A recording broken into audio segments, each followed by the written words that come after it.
नमस्कार, वारदात India news में आपका स्वागत है। पश्चिमी दिल्ली के डीडीए फ्लैट अस्पताल में एक अलग पहचान एनजीओ द्वारा 9वीं लावारिस अस्थि कलश विसर्जन यात्रा का आयोजन किया गया, जिसमें जिन मनुष्यों की मृत्यु हो जाती है या जिनका कोई परिवार का नहीं होता, उनकी लावारिस अस्थियों का विसर्जन इस एनजीओ द्वारा हरिद्वार में किया गया, जो कि देश के लिए एक अच्छी पहल साबित हुई है, जिसमें एनजीओ की कार्यकर्ता यशोदा एवं पूर्व एमपी महाबल मिश्रा जी भी शामिल रहे। वह अन्य एनजीओ को कार्यकर्ता ने इस आयोजन में बढ़ चढ़कर कार्य को संपन्न किया। देखिए हमारे संवाददाता की ये खास रिपोर्ट। सबसे पहले दर्शकों को परिचय बताइए। मैं पूर्व सांसद महाबल मिश्रा, पश्चिमी दिल्ली। नमस्कार। क्या कहना चाहेंगे जिस तरीके से आज प्रोग्राम में आए? मैं इस संस्था को दिल की गहराई से बधाई देता हूँ, जो परोपकार का काम कर रहे हैं और असहाय व्यक्ति जिनका फूल चूमने वाला कोई व्यक्ति नहीं होता है, ऐसे को फूल चूमकर गंगा में प्रवाह कर रहे हैं। तो मैं समझता हूँ ऐसे संस्था को हम लोगों को और प्रोत्साहित करना चाहिए और इनको आगे बढ़ने में जो भी दिखते हैं उसको दूर करने की बात करना चाहिए। इनको नमन करता हूँ कि भाई लोग तो अपने माँ बाप का अस्थि कलश उठाने में दिक्कत करते हैं, मुझे लगता है, जो कि जाने में उनको दिक्कत होती है, और यहाँ तो परोपकार, जो दूसरे के अस्थि उठा के दूसरे की माँ बाप की उठा के जो असहाय व्यक्ति है उसको ये गंगा में प्रवाह करते हैं, इससे बड़ा धर्म का काम कोई हो नहीं सकता है।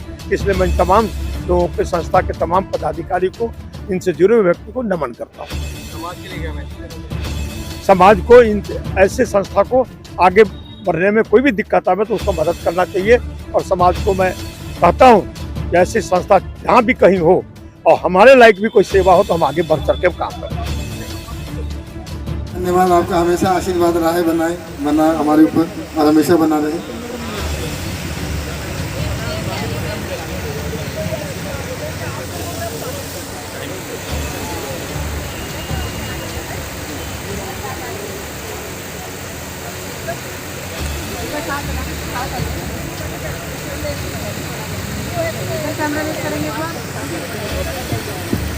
You are most welcome that you have spared your valuable time from the overseas. तो अपना परिचय बताइए। मेरा नाम यशोदा है। मैं जहाँ मैं खड़ी हूँ यही मेरा स्थान है, यही रहती हूँ मैं, इस जगह में रहती हूँ। जो आपकी एनजीओ है, एक अलग पहचान एनजीओ, क्या कहना चाहेंगे जिस तरीके से आपकी 9वीं अस्थि यात्रा का शुरुआत है, क्या कहना चाहेंगे?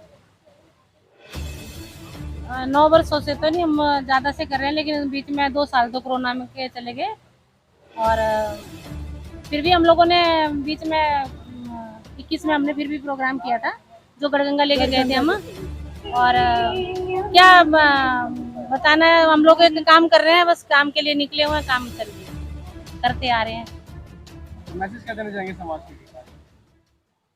हाँ, बस यही समाज में संदेश देना चाहते हैं कि कोई भी बेटा हो, कोई बेटी हो, या कोई भाई है, बहन है, माँ बाप है या कोई बेटा है, वो माँ बाप की अस्थियाँ जरूर हरिद्वार तक लेके जाएं, जिनको लावारिस ना छोड़ें। और सबसे बड़ी बात मैं आपको बताऊं, हम लोगों को नहीं लावारिस लिखना पड़ रहा है कि ये लावारिस हमने लिखा हुआ है, लेकिन ये लावारिस नहीं है।